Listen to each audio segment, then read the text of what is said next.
છું હિના અને આપ જોઈ રહ્યા છો આપણો ગુજરાત સમાચારની શરૂઆત કરીશું રાજકોટથી। રાજકોટ મહાનગરપાલિકાનું જનરલ બોર્ડ મળ્યું હતું। જો કે આ જનરલ બોર્ડ શરૂ થાય તે પહેલા જ માથાકૂટના દ્રશ્યો સર્જાયા જોવા મળ્યા હતા। સાથે જ જનરલ બોર્ડમાં આવતા કોંગ્રેસ કોર્પોરેટરોને રાજકોટ મહાનગરપાલિકાની વિજિલન્સ પોલીસ દ્વારા અહીં પણ બોલાચાલીના દ્રશ્યો સર્જાયા હતા। આ તકે વિરોધ પક્ષના નેતા વશરામ સાગઠિયા ચેક કરી રહેલા સુરક્ષાકર્મીઓને વશરામ સાગઠિયા દ્વારા સંભળાવી દેવામાં આવ્યું હતું કે હું કંઈક થોડો આતંકવાદી છું તો મને ચેક કરવામાં આવી રહ્યું છે। આ સમયે વશરામ સાગઠિયા અને વિજિલન્સ પોલીસ વચ્ચે ઉગ્ર બોલાચાલી થઈ હતી। જો કે ત્યારબાદ જનરલ બોર્ડ શરૂ થયું હતું। જનરલ બોર્ડ શરૂ થતાની સાથે જ ફરી ગરમાગરમીના દ્રશ્યો જોવા મળ્યા હતા।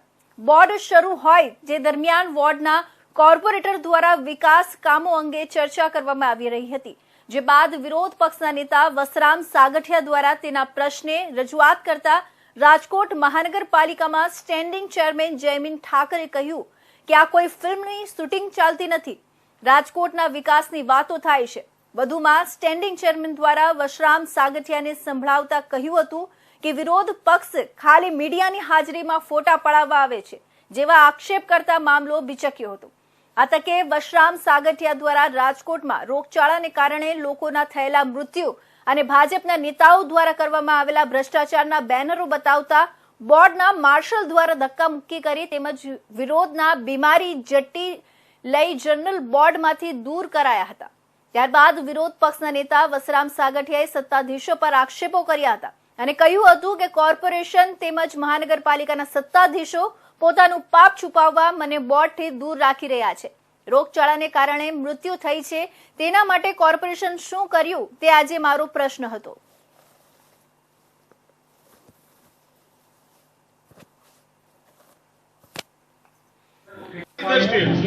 લોકો એક જ કહે છે તમારે પોતાની હિંમત ઉપર તમારે ક્યારે વિપક્ષને બોલવાનું તમારે પોતાની હિંમત દર્શાવી પક્ષ કે બોલો કરાય અને આપણે પક્ષો બધા રહ્યા ને પ્રજાના મેનેજરો છે કોઈ માલિકો નથી। આપણે તમે હું બધા બેઠા બધા કર્મચારીઓ છીએ, આપણને પગાર આપે છે, પ્રજાના પૈસાનો પગાર આપણે લઈએ છીએ।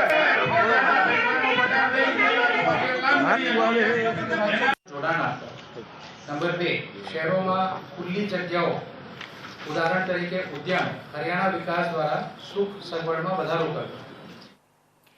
છોટાઉદેપુર જિલ્લાના ઇન્ચાર્જ કાર્યપાલક ઇજનેર ₹1 લાખની લાંચ લેતા એસીબીના હાથે રંગે હાથે ઝડપાયા છે।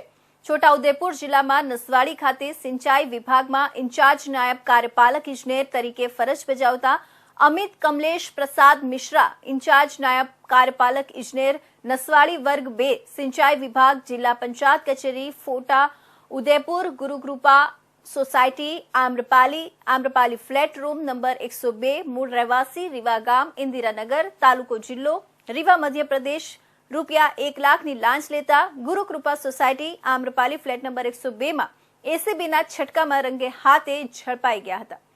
અત્રે ઉલ્લેખનીય છે કે આકસ્મિક ઘણા દિવસો પછી છોટાઉદેપુર જિલ્લામાં એસીબી ટ્રેપનું આ સફળ ઓપરેશન પાર પાડતા કર્મચારી વર્ગમાં ખળભળાટ મચી ગયો હતો અને જિલ્લા પંચાયત જેવી મોટી કચેરીના તાબામાં કામ કરતા અધિકારીને એસીબીએ રંગે હાથે ઝડપી પાડતા સમગ્ર છોટાઉદેપુર નગર સહિત જિલ્લામાં ભારે ચર્ચાસ્પદ મુદ્દો બન્યો હતો।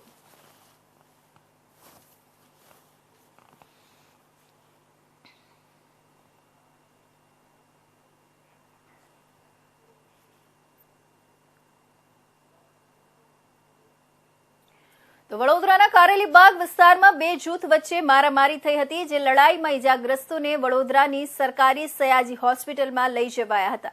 જ્યાં બાબર ખાન પઠાણ નામના યુવકે સામેના વ્યક્તિ તપન પરમારને લાકડી મારી હતી જેમાં તપનનું મોત થયું હતું। તપન વડોદરાના પૂર્વ ભાજપના કોર્પોરેટર રમેશ પરમારનો પુત્ર છે જેના કારણે વડોદરા ભાજપમાં પણ ભારે રોષ જોવા મળ્યો હતો।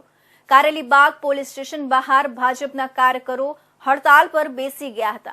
એટલું જ નહીં લોકોએ કારેલીબાગ પોલીસ સ્ટેશનનો ઘેરાવ પણ કર્યો હતો। પોલીસે હાલ હત્યાની ફરિયાદ નોંધી કાર્યવાહી હાથ ધરી છે। હત્યારો બાબર ખાન પઠાણ હિસ્ટ્રી શીટર છે, તેની સામે અનેક ગુના નોંધાયેલા છે અને પોલીસે તેની અનેકવાર ધરપકડ કરી છે। તે વડોદરામાં ડર ઊભો કરવા લોકોને મારતો હોવાનું પણ સામે આવ્યું છે। હાલ પોલીસે તેની ધરપકડ કરી તપાસ શરૂ કરી છે।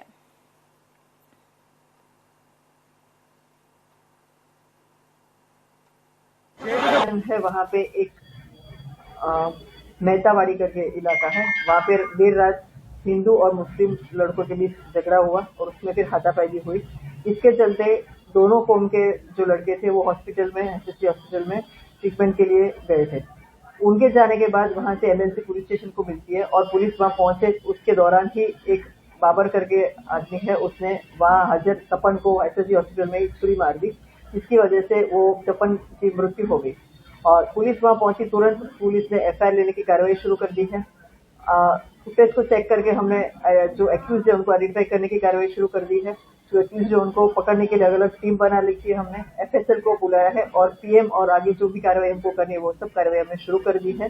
और इलाके में जो शांति बनी रहे उसके लिए हमने पूरा फोर्स लगा के रखा हुआ है और लोगों को हम आश्वस्त कर रहे हैं कि इसमें बहुत से कड़क कार्रवाई हो। તો મહીસાગર જિલ્લાના લુણાવાડા કલેક્ટર કચેરી ખાતે વિશ્વ શૌચાલય દિવસની ઉજવણી કરાઈ હતી। ઇન્ચાર્જ જિલ્લા કલેક્ટર સીએલ પટેલના અધ્યક્ષ સ્થાને ડિસ્ટ્રિક્ટ વોટર એન્ડ સેનિટેશન મિશનની બેઠક યોજાઈ હતી, જેમાં ઇન્ચાર્જ જિલ્લા કલેક્ટરના હસ્તે લાભાર્થીઓને શૌચાલય મંજૂરી હુકમપત્ર એનાયત કરાયા હતા। સ્વચ્છ ભારત મિશન અંતર્ગત વિશ્વ શૌચાલય દિવસની ઉજવણી અને ડિસ્ટ્રિક્ટ વોટર એન્ડ સેનિટેશન મિશનની બેઠક મહીસાગર જિલ્લાના લુણાવાડા કલેક્ટર કચેરી સભાખંડ ખાતે ઇન્ચાર્જ જિલ્લા કલેક્ટર અને જિલ્લા વિકાસ અધિકારી સીએલ પટેલના અધ્યક્ષ સ્થાને યોજાયો હતો અને લાભાર્થીઓને શૌચાલય મંજૂરી હુકમપત્ર એનાયત કરાયા હતા, જેમાં સીએલ પટેલે જણાવ્યું હતું કે આજે 19 નવેમ્બર વિશ્વ શૌચાલય દિવસ નિમિત્તે ભારત સરકારના જલશક્તિ મંત્રાલયના ઉપક્રમે સ્વચ્છતા અંગેની જનજાગૃતિ વધારવા માટે અને સ્વચ્છતા અંગે તમામ નાગરિકોની લોક ભાગીદારી વધારવા માટે 19મી નવેમ્બરથી 10મી ડિસેમ્બર સુધી અમારું શૌચાલય અમારું સન્માન ઝુંબેશ ચલાવાશે। મારું નામ વણકર ગોવિંદભાઈ રત્નાભાઈ, તાલુકો સંતરામપુર, જિલ્લો મહીસાગરનું વતની છું। મારો પરિવાર 6-7 વ્યક્તિનો છે, તો મારે ઘેર શૌચાલય ન હોવાથી શૌચાલય જવા આવવામાં ખૂબ તકલીફ પડતી હતી।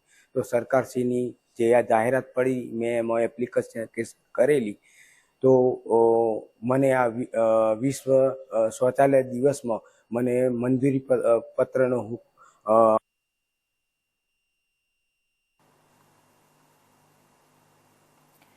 સરકાર દ્વારા તમામ રેશન કાર્ડ ધરાવતા તમામ નાગરિકોને પોતાનું રેશન કાર્ડમાં ઈ-કેવાયસી કરવામાં આવી રહી છે। ત્યારે અમરેલી જિલ્લા કલેક્ટર અજય દહિયા સાહેબની સૂચના અન્વયે બગસરા પ્રાંત અધિકારી કેવી નંદા સાહેબના માર્ગદર્શન હેઠળ બગસરા મામલતદાર પ્રશાંત ભિંડી સાહેબ દ્વારા બગસરા તાલુકાના તમામ વ્યાજબી ભાવના દુકાનદારો સહિત વિવિધ કર્મચારીઓની એક મીટિંગ બોલાવી ઈ-કેવાયસીની કામગીરી વહેલી તકે પૂર્ણ થાય તેવા પ્રયાસો કરવામાં આવ્યા છે। ત્યારે સરકાર દ્વારા તમામ રેશન કાર્ડ ધારકોના ઈ-કેવાયસી કરવામાં આવી રહ્યું છે। રેશન કાર્ડ ધરાવતા લોકોએ આધાર કાર્ડ અને મોબાઈલ સાથે રાખી કેવાયસી કરવામાં આવે છે। ત્યારે બગસરા તાલુકામાં ગ્રામ પંચાયત કચેરી, વ્યાજબી ભાવના દુકાને તેમજ નગરપાલિકા સહિત વિવિધ વિસ્તારમાં ઈ-કેવાયસીની કામગીરી શરૂ હોય તો વહેલી તકે પોતાનું રેશન કાર્ડમાં તમામ સભ્યોના કેવાયસી કરવા મામલતદાર પ્રશાંત ભિંડીએ અનુરોધ કર્યો હતો।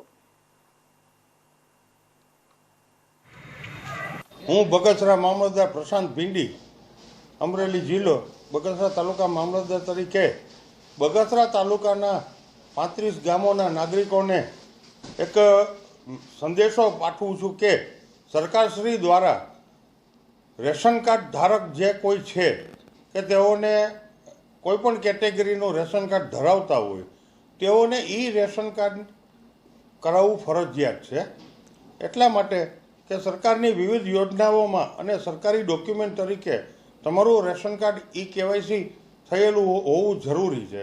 માટે દરેક નાગરિકોને હું અપીલ કરું છું, વિનંતી કરું છું કે આપનું રેશન કાર્ડ આપના પરિવારમાં જે સભ્યો હોય તેમના આધાર કાર્ડ, રેશન કાર્ડ અને મોબાઈલ નંબર સાબરકાંઠા જિલ્લાના વિજયનગર ગ્રામ પંચાયતે વેરા બાકીદારો સામે તવાઈ બોલાવવાનું શરૂ કર્યું છે। ગ્રામ પંચાયતને 58 લાખથી વધુ ઘરવેરો વસૂલવાના મામલે ગ્રામ સભામાં રજૂઆત થઈ હતી। ઘરવેરો ના ભરનારા બાકીદારો મામલે તવાઈ શરૂ કરાઈ છે. પ્રથમ દિવસે ગ્રામ પંચાયત દ્વારા 10 નળ કનેક્શન કાપી નાખવામાં આવ્યા છે. છેલ્લા 15 વર્ષથી ઘરવેરો બાકી હોય તેવા લોકો સામે કાર્યવાહી કરવાનું નક્કી કર્યું છે. સરપંચ અને તલાટી સહિત ગ્રામ સભાના નિર્ણયથી વેરા બાકીદારોમાં ફફડાટ વ્યાપ્યો છે.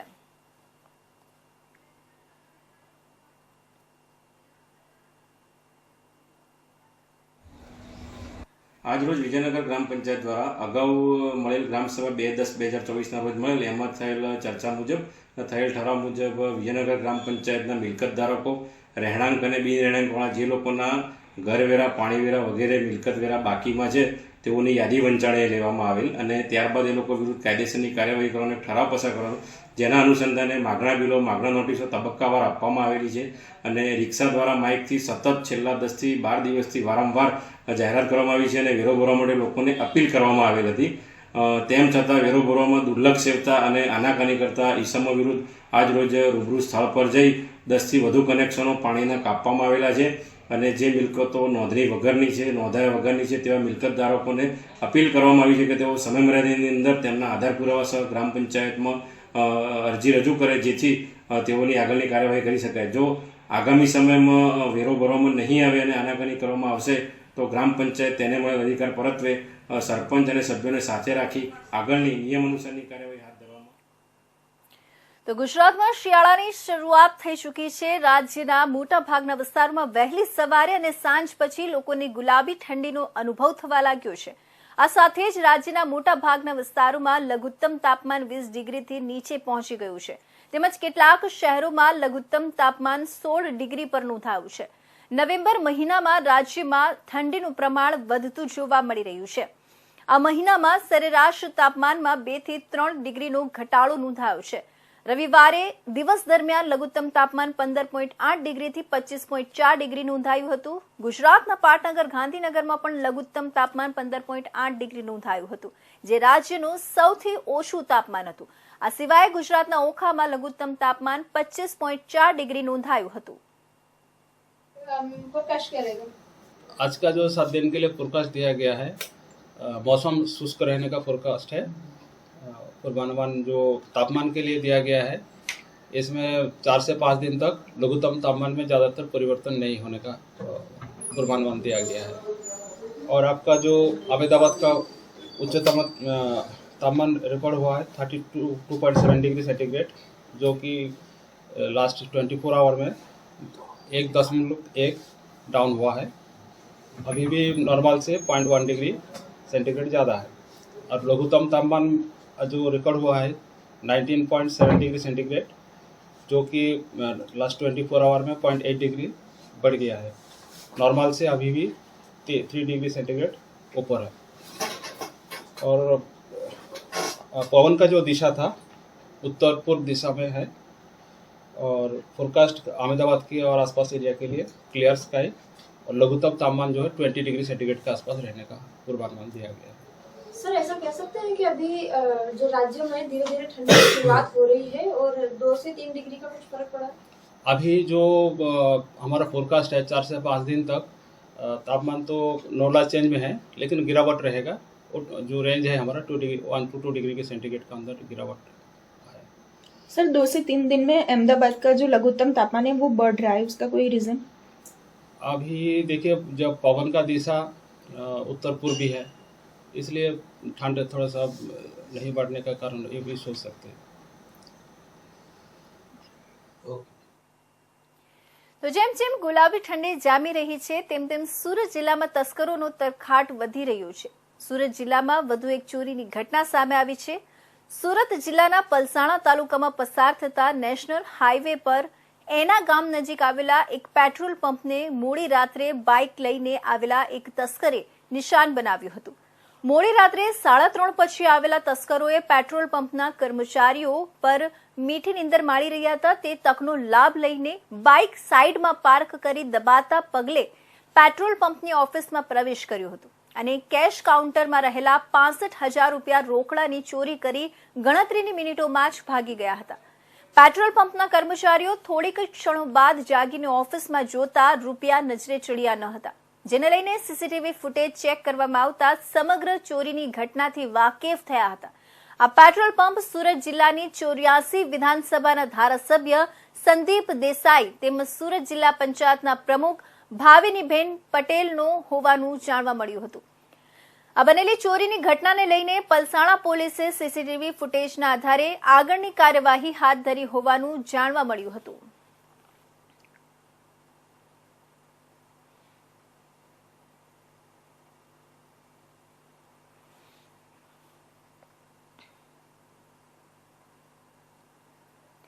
સુરેન્દ્રનગર જિલ્લાના ખેડૂતો સરકાર સામેની લડતના મૂળમાં છે.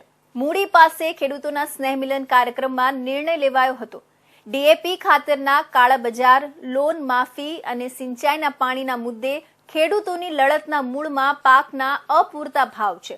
માફિયાઓ ડીએપીની થેલી દીઠ ₹300 વધુ વસૂલે છે. સુરેન્દ્રનગર જિલ્લાના મૂળી ચોટીલા પોલીસ સ્ટેશન સહિત અનેક ગામોના ખેડૂતોને સિંચાઈ માટે પાણી મળતું નથી. સરકાર ખેડૂતોના પાયાના પ્રશ્નો સાંભળે અને તેનો નિર્ણય લે તેવું અલ્ટિમેટમ આપવામાં આવ્યું હતું. જો માંગણીઓ નહીં સંતોષાય તો ખેડૂતો પરિવાર સાથે આંદોલનનો માર્ગ અપનાવશે તેવી ચેતવણી પણ આપવામાં આવી હતી.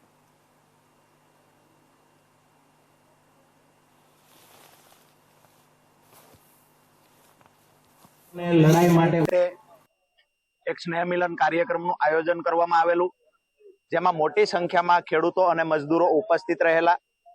આજે તમામે ઈશ્વરની સાક્ષીએ એક પ્રતિજ્ઞા લીધી અને એક નવા વર્ષના નવા સંકલ્પ સાથે શુભ શરૂઆત કરી છે કે આવનાર દિવસોમાં સિંચાઈના પાણી મુદ્દે, એમએસપી કાયદા મુદ્દે, ખેડૂતોના દેવા માફી, લાંબા ગાળાની કૃષિ નીતિ અને કૃષિ પંચ માટે આવનાર દિવસોમાં લડીશું. જ્યારે પણ આંદોલન થશે કે સરકાર સામે કોઈ પણ કાર્યક્રમો ખેડૂતો માટે, મજદૂરો માટે થશે, ત્યારે દરેક વ્યક્તિએ પ્રતિજ્ઞા લીધી છે કે હું મારા પરિવાર સાથે આ લડાઈમાં જોડાઈશ. જરૂર પડશે તો હું આવનાર સમયમાં દરેક ગામડેથી 10-10 પરિવારને આ લડાઈમાં જોડીશ અને પ્રતિજ્ઞા સાથે આજ નવા વર્ષની શુભ શરૂઆત કરી છે. અને આવનાર દિવસોમાં સરકાર પાસે પણ વિનંતી કરીએ છીએ કે જે સિંચાઈના પાણીનો અને ખેડૂતોના દેવા માફીનો જે પ્રશ્ન છે, આ મુદ્દે તાત્કાલિક ધોરણે સરકાર પણ ધ્યાન આપે અને ખેડૂતોની સમસ્યાનું નિરાકરણ. તો રાજકોટ જિલ્લાના ધોરાજીમાં સરદાર પટેલ માર્કેટિંગ યાર્ડમાં આજથી લાલ ડુંગળીની હરાજીનો પ્રારંભ થયો છે. ધોરાજીના સરદાર પટેલ માર્કેટિંગ યાર્ડમાં ડુંગળીની હરાજી શરૂ થતા ખેડૂતો ખુશખુશાલ જોવા મળી રહ્યા છે. પ્રથમ દિવસે ડુંગળીમાંથી 2000 કટ્ટાની આવક નોંધાઈ હતી. ગત વર્ષની સરખામણીમાં આ વખતે સારા ભાવ મળતા ખેડૂતો ખુશ છે. ખેડૂતોને ડુંગળીનો ભાવ 300 થી 600 રૂપિયા પ્રતિ મણ મળ્યો છે. સારા ભાવ મળતા ખેડૂતો ખુશખુશાલ થયા છે. તમારું નામ અને વિગત? મારું નામ જયેશ ધનજીભાઈ બલદાણિયા. અમારું ગામ વિસાવદર. અમે અહીંયા ડુંગળી નાખવા હતા ધોરાજી માર્કેટિંગ યાર્ડમાં. અમને 601 રૂપિયા ભાવ મળ્યો હોય ડુંગળીનો, 20 કિલોનો. અને ડુંગળીનો ભાવ અહીંયા સારો છે ધોરાજી માર્કેટિંગમાં. શું કેશો, કેવી સુવિધા છે? ના, સુવિધા રેડી, ભાવ સારા મળે છે અહીંયા. નામ રણજીતભાઈ વાત્સુરભાઈ રાઠોડ, ગામ શેત્રુંજી વડા, તાલુકો વિસાવદર, જિલ્લો જુનાગઢ. આજ રોજ ધોરાજી માર્કેટિંગ યાર્ડમાં ડુંગળી લઈને આવેલા. એ ડુંગળીના ભાવ સારા મળેલ છે, 601 રૂપિયા આવેલ છે. એટલે આ મણના 20 કિલોના 601 રૂપિયા આવેલ છે. એ ભાવ અમારી દ્રષ્ટિએ થોડોક સુધારો છે. ભલે પેલા તો હતા એમ કે કિલોના 100 રૂપિયા હતા, તો ગોયરું હવે તો એમ આટલા તો આવ્યા. ગયા વર્ષની સરખામણીએ સારા ભાવ મળી રહ્યા છે. આ ગયા વર્ષની સરખામણીએ સારા ભાવ મળી. ગયા વર્ષે તો આપણે કઈક આયાત બંધ કરી દીધેલી હતી, બધું ડુંગળી હાવ પાણીને પાર જતી હતી. બરાબર. આ વર્ષે સારા મળી રહ્યા છે. હજી શરૂઆત છે, હવે આગળ જતા શું થાય પછી ખબર એમ. અત્યારે શરૂઆતમાં ભાવ સારા છે. પંકજભાઈ એન પોપટ, ધોરાજી માર્કેટિંગ યાર્ડમાં ડુંગળીની આવક અંદાજિત 2000 પેકેટની છે. આજના ભાવ 200 થી લગાડીને 600 રૂપિયા સુધીના ભાવ છે. ગઈ સાલ કરતા ઘણા સારા ભાવો છે. આ વર્ષ ઉતારા થોડાક ઓછા છે, થોડીક ક્વોલિટી વીક આવે છે. સારી ક્વોલિટી આવતા ભાવો સારા મળશે ખેડૂતોને. અત્યારે આવક લગભગ અંદાજિત 2000 પેકેટની છે. ગોંડલની અંદર 1,10,000 પેકેટની આવક થઈ છે. જેતપુરમાં 4-5 હજાર પેકેટ. ગત વર્ષની સરખામણી આ વર્ષે ભાવમાં તો જસદણના બાદલા નજીક કમળાપુર ગામેથી એક યુવતીનું કારમાં 3 શખ્સોએ અપહરણ કરતા જિલ્લાભરની પોલીસ આ અફ્યાત યુવતીને શોધવા માટે કામે લાગી હતી, જે જિલ્લાભરમાં નાકાબંધી કરાવવામાં આવી હતી. બાદલાની આ યુવતીના અપહરણ પાછળ પ્રેમ પ્રકરણ કારણભૂત હોવાનું ચર્ચાઈ રહ્યું છે. જોકે આ મામલે તપાસ દરમિયાન યુવતીનું અપહરણ કરીને અમદાવાદ તરફ લઈ ગયા હોવાનું જાણવા મળતા પોલીસે અમદાવાદથી આ યુવતીને હેમખેમ છોડાવી 3 શખ્સોની ધરપકડ કરી હતી. મળતી વિગતો મુજબ જસદણના કમળાપુર ખામે એક પરિવારની યુવતીને કારમાં આવેલા 3 શખ્સો અપહરણ કરીને ઘર પાસેથી લઈ ગયા હતા અને તેની જાણ પોલીસ કંટ્રોલ રૂમને કરવામાં આવતા ગ્રામ્ય કંટ્રોલ રૂમને કરીને આ અંગે જસદણ તેમજ જિલ્લાના તમામ પોલીસ સ્ટેશનને જાણ કરી હતી. તેમજ આ બાબતે ગ્રામ્ય એલસીબી અને એસઓજીની ટીમને પણ મદદમાં બોલાવવામાં આવી હતી. બાદલા નજીકના કમળાપુર ગામમાંથી યુવતીનું જે કારમાં અપહરણ થયું હતું તે અંગે તમામ પોલીસને જાણ કરવામાં આવતા જિલ્લાભરમાં નાકાબંધી કરાવવામાં આવી હતી. દરમિયાન આ કારમાં યુવતીનું અપહરણ કરનાર 3 શખ્સો અમદાવાદ તરફ ભાગ્યા હોવાની માહિતી મળતા મોડી રાત્રે અમદાવાદ પોલીસની મદદથી બાદલા પોલીસે આ કારને અટકાવી યુવતીને હેમખેમ છોડાવી અમદાવાદથી 3 શખ્સોની ધરપકડ કરી છે.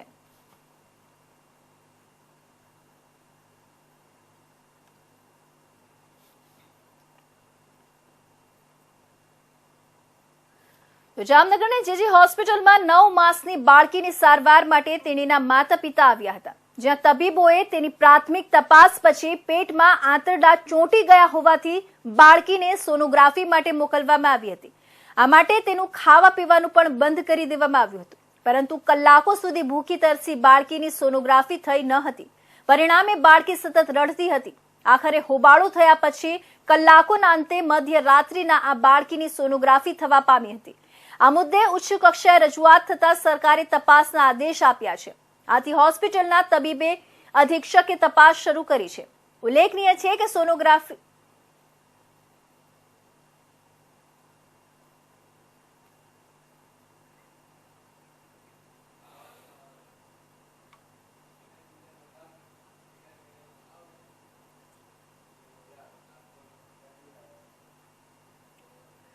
તો પાટણના ધારપુરામાં આવેલી GMERS મેડિકલ કોલેજ રેગિંગ કેસમાં આખરે પોલીસે કાર્યવાહી કરી છે. કોલેજની ફરિયાદ બાદ પોલીસે 15 સિનિયર વિદ્યાર્થીઓની ધરપકડ કરી છે. કોલેજે હાથ ધરેલી તપાસમાં સામે આવ્યું હતું કે ધરપકડ કરાયેલા કુલ 15 સિનિયર વિદ્યાર્થીઓએ જુનિયર વિદ્યાર્થીઓનું રેગિંગ કર્યું હતું, જેમાં એક વિદ્યાર્થીનું મોત થયું હતું. આ અંગે પોલીસ ફરિયાદ થયા બાદ પાટણ પોલીસે રેગિંગમાં સંડોવાયેલા 15 વિદ્યાર્થીઓની ધરપકડ કરી લીધી છે. ધરપકડ કરાયેલા તમામ વિદ્યાર્થીઓને કોર્ટમાં રજૂ કરીને રિમાન્ડની માંગણી કરવામાં આવશે.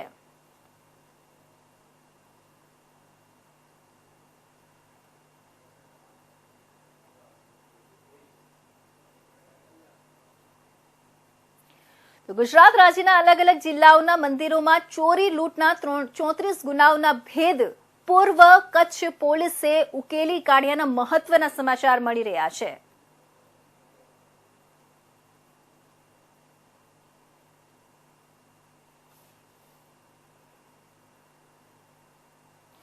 તો આ હતા અત્યાર સુધીના મહત્વના સમાચાર. નવા સમાચાર સાથે ફરી મળીશું. ત્યાં સુધી રજા આપશો. નમસ્કાર.